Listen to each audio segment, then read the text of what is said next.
Abra a Bíblia, a palavra de Deus, em Daniel, capítulo 2, versículo 17. Daniel 2, 17. Dan, juiz é o Senhor. Daniel, o Senhor é meu juiz, ou Ele quem me julga. Diz assim, capítulo 2, versículo 17. Então Daniel foi para casa e explicou a situação a Ananias, Misael e Azarias, seus companheiros, para que pedissem misericórdia ao Deus do céu sobre esse mistério, a fim de que Daniel e os seus companheiros não fossem mortos com o resto dos sábios da Babilônia. Então, o mistério foi revelado a Daniel numa visão de noite.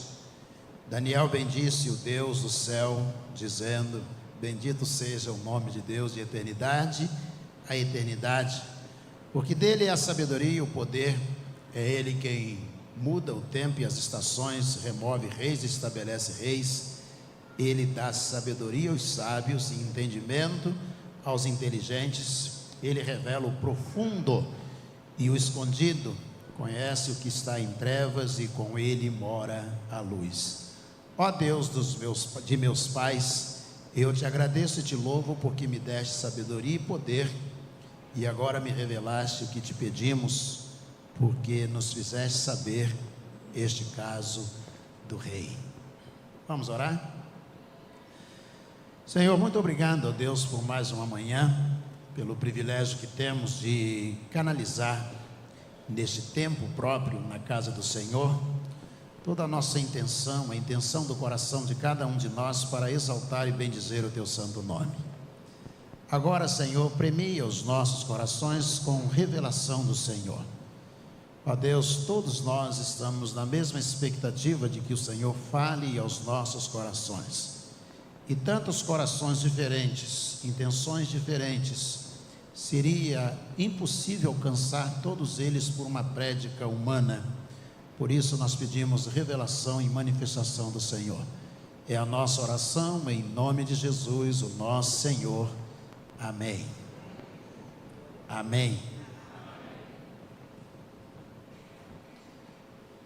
Pode parecer uma temeridade começar um sermão nesta manhã com uma experiência de 1950, realizada em 1950 por um biólogo e psicobiólogo chamado Kurt Richter, da Universidade de Harvard, nos Estados Unidos. Ele fez duas experiências usando ratos que marcaram. A segunda experiência foi para o meio ambiente, que quanto mais encurta o espaço, ou seja, aumenta a população por metro quadrado, mais violenta a população vai ficando, mais violentos os seres humanos haveriam de ficar. Essa pesquisa orienta a área de meio ambiente. E a primeira pesquisa realizada por ele em 1950 foi colocando ratos dentro de um recipiente com água. E ela tem contribuído para a psicologia positiva. Como? De que maneira? Ele colocou ratos dentro de um grande barril, de um grande recipiente cheio de água, e deixou os ratos ali para ver quanto tempo eles conseguiriam resistir. E após 15 minutos percebeu que o último rato daquele grupo de ratos, o último rato já havia morrido em apenas 15 minutos dentro do tanque cheio de águas. No dia seguinte ele retornou ao mesmo lugar trazendo um outro grupo de ratos, e ele colocou ali dentro. Ele sabia que 15 minutos era o tempo máximo que um rato aguentaria ficar dentro d'água e se cansaria, e ele então viria a morrer. O que fez Kurt Richter? Ele então, aos 10 minutos, percebendo que 15 era o máximo, 12 era a média, aos 10 minutos ele retirou aquele grupo, colocou em um local seco, secou os ratos e deixou-os ali. Horas depois ele pegou o mesmo grupo de ratos e colocou de novo dentro desse recipiente. E ficou aguardando aquele primeiro grupo, que não havia sido socorrido, que não aprendeu com a possibilidade de ser resgatado. O primeiro grupo morreu em 15 minutos. O segundo grupo, por causa do resgate, ter sido retirado daquele lugar antes de morrer, esse grupo durou 240 vezes mais tempo do que o primeiro grupo, chegando a 60 horas em média, o tempo que este grupo resistiu, sendo que um dos ratos conseguiu resistir 81 horas. Esse fato tem sido usado pela psicologia positiva, tratando sobre a questão da esperança e do otimismo. Ou seja, a expectativa de um resgate. Quem viveu a experiência de ser resgatado, que passou por um trauma, por uma dificuldade, por um grande problema, mas que foi resgatado, o problema foi solucionado, gera nele esperança e otimismo. E são esses dois aspectos que eu gostaria de considerar à luz do texto que nós lemos. Aquele que já foi resgatado, nele foi gerado esperança e otimismo, que são coisas diferentes. Quando lemos, por exemplo, o texto de Daniel, quando Arioque vem e diz a ele que o rei mandou matar todos os encantadores e magos, e incluiu os 4 jovens da Babilônia, provavelmente Ezequiel também estava lá nesse período. E então Daniel voltou para casa, chamou Ananias, Misael e Azarias e disse: nós vamos orar, porque o rei mandou matar todos nós, e mais os magos e os encantadores. Nós vamos orar, diz o versículo 17. Mas por quê? Porque todos os magos e encantadores disseram ao rei acerca do sonho real. O rei chamou todos e disse: eu tive um sonho, e eu quero que vocês desvendem, vocês me revelem o significado do sonho. E disse: qual é o sonho, rei? Ele disse: eu esqueci, eu não lembro o sonho. Eu quero que vocês me digam qual era o sonho e qual é o significado do sonho. E nenhum deles conseguiu. E o rei disse que todos eles morreriam. E disse então o encantador: mas como? Isso é impossível. Só os deuses de além são capazes de fazer isso. Não há nenhum Deus vivendo entre os mortais capaz de fazer isso, dizer qual é o sonho e ainda interpretá-lo. E o rei disse: então morre todo mundo. Vamos abrir concurso público para encantadores e magos e profetas, e pode matar todo mundo. E Arioque então foi procurar Daniel, Ananias, Azarias e Misael, e aqueles jovens que vieram da Babilônia, vieram lá de Jerusalém, vieram para a Babilônia, e disse: vocês vão morrer também. E Daniel disse: deixa a gente orar pelo menos. Ninguém perguntou nada a gente, deixa a gente orar. E eles vão orar, e Deus vai revelar a Daniel o que havia acontecido. Na situação mais drástica, com edito real, o interdito real, porque era para dentro do palácio, o interdito real, na situação em que sua vida corria perigo, ele sabia, poderia esperar um pouco mais, porque ele já havia passado por livramento do Senhor. Quando você passa por livramento, gera em você uma esperança, gera em você uma expectativa de que isso vai acontecer de novo, de que a solução certamente virá. Quando nós olhamos para as Escrituras Sagradas e nos debruçamos sobre elas, nós vamos encontrar homens e mulheres passando por experiências difíceis, mas eles sabem que Deus vai livrá-los outra vez. Ainda no livro de Daniel, os 3 jovens, Ananias, Misael e Azarias, eles são sentenciados à morte, são chamados diante do rei para que sejam jogados na fornalha. E ele diz assim: ó rei, certamente o Senhor nos livrará. Ele vai nos livrar. Mas se ainda que Ele não queira nos livrar, saiba o Senhor que nós não nos dobraremos diante de ídolos, porque nós serviremos sempre ao Senhor. É a esperança. A dificuldade lá da ilustração da experiência de Kurt Richter, da Universidade de Harvard, gerou naqueles ratos a expectativa de que a algum momento, de que em algum tempo, alguém viria tirá-los do tanque outra vez, porque isso já havia acontecido uma vez. Nós, na psicologia positiva, nós também reagimos da mesma maneira, ou agimos da mesma maneira. Aquele que orou e o Senhor respondeu a sua oração, criou nele uma expectativa de que Deus vai se manifestar outra vez. Aquele que estava enfermo e foi curado pelas mãos do Senhor, criou nele, gerou nele uma expectativa de que Deus, uma esperança de que Deus vai curá-lo outra vez. Nós podemos olhar para o Novo Testamento e vamos encontrar pessoas assim inúmeras vezes. Gente que foi presa como o apóstolo Paulo, mas ele não se preocupou, porque quando preso o Senhor gerou liberdade, e nele gerou a esperança de que Deus iria livrá-lo outra vez. É o sofrimento, a dificuldade, mas é a experiência que vai gerar a esperança. Moisés está no Egito, tem experiências com Deus que geram nele esperança, e Deus disse: pega todo esse povo, vai para o deserto. Eu e você, sem experiência de Moisés, diríamos: não vou, Senhor. Esse montão de gente, 1 milhão de pessoas atrás de mim no deserto, não vou levar pessoa alguma. Mas as experiências geraram nele esperança de que Deus iria se manifestar outra vez. E ele fica aguardando que isso vai acontecer outra vez, e acontece.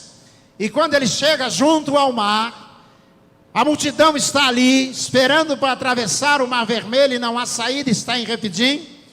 Então, um diz: Moisés, não tinha cemitério lá no Egito? Moisés, a gente era escravo, mas lá tinha comida para a gente comer. A coisa estava tão feia que eles estavam com saudade de cebola. A pessoa, para poder sentir saudade de comer cebola, no momento difícil da vida dele, tem que estar muito difícil. Tem que estar atravessando uma crise tremenda.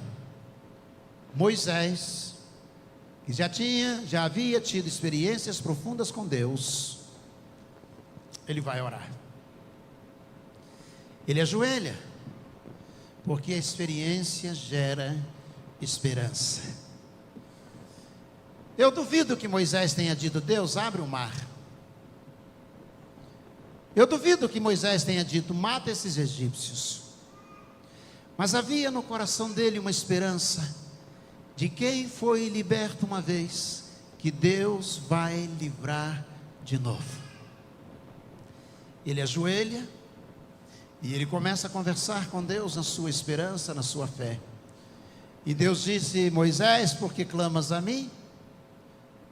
Diga ao povo que marche, toca nas águas. Você imagina um homem no deserto, com um cajado na mão, ou uma vara, se levanta, cercado de areia, o mar diante dele, e ele andando na direção, e Deus dizendo: toca, toca nas águas. Ele olha para um lado, olha para o outro, será que não há uma saída alternativa? Mas ele já havia passado pela experiência das pestes lá no Egito. Ele já havia tido experiências profundas com Deus, ali mesmo, antes de chegar ao Mar Vermelho. E a experiência gera esperança. E ele toca as águas. Porque quem já teve uma experiência com Deus, se fortalece na esperança de que Deus vai agir de novo. Mas diz a psicologia positiva que a esperança gera também, que a experiência gera também otimismo. São coisas diferentes. Quando Paulo está preso, por exemplo, em Atos capítulo 16, ele está ali, apanha, As portas estão fechadas, as luzes apagadas, as costas sangrando. E ele e Silas diz: o que a gente vai fazer? Paulo diz: vamos cantar. E eles começam os dois a cantar por volta de meia-noite, as costas lanhadas e eles dois cantando. Otimismo, isso mesmo, otimismo. A coisa está difícil, mas gera otimismo. Otimismo em Abraão, em Moisés, em Daniel, nos 3 jovens. Otimismo em Ezequiel. Otimismo em todo o Velho Testamento, daqueles que morreram esperando a vinda do Messias. Quantas vezes eu vou visitar uma pessoa e ela está vivendo um momento difícil, e eu vou pelo caminho, dirigindo ou caminhando, vou ensaiando o que eu vou dizer a ela e pedindo a Deus as palavras que eu devo dizer. E quando eu chego lá, a pessoa está enferma, às vezes desempregada e enferma também, e aí ela começa a falar, e o otimismo dela é uma coisa extraordinária. Ah, pastor, vai dar tudo certo. Isso é só um tempo, vai passar. Deus vai se manifestar. O Senhor vai abençoar. É diferente. É otimismo. Quando Jó está vivendo os seus últimos dias de enfermidade, a luta muito grande, e os amigos estão olhando para ele, ele diz assim: eu sei que o meu Redentor vive, e por fim se levantará sobre a face da terra. A esperança é você acreditar que alguma coisa vai acontecer de novo. E o otimismo, mesmo que você não veja que vai acontecer, você acredita que Deus está dirigindo. Os discípulos, os apóstolos, cada experiência que eles tinham, eles se fortaleciam. A pesca maravilhosa, vamos andar com Ele, vamos estar juntos dele. A ressurreição do filho da viúva de Naim, olha, se ele fez isto por um morto, o que ele pode fazer por nós? A filha de Jairo, a ressurreição, a mulher com fluxo de sangue, os 35 milagres do Novo Testamento, relatados no Novo Testamento, cada um deles ia gerando esperança e otimismo. Qual a conclusão que Kurt Richter chegou? Que aquele primeiro grupo morreu porque nunca tinha passado por uma experiência de resgate. Em 15 minutos, todos eles estavam mortos. O segundo grupo colocado e tirado aos 10 minutos, seco, e colocado de novo, 60 horas em média. Não são 60 minutos, 60 horas. E um deles, 81 horas.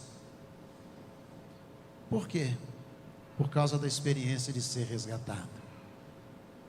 Aqueles que foram resgatados pelo Senhor e foram transformados pelo Senhor e oraram, eles estão sempre prontos na esperança de que o Senhor vai agir de novo. Ele vai agir outra vez. Quanto mais experiências você buscar, mais esperança você vai ter e mais otimista será no reino de Deus.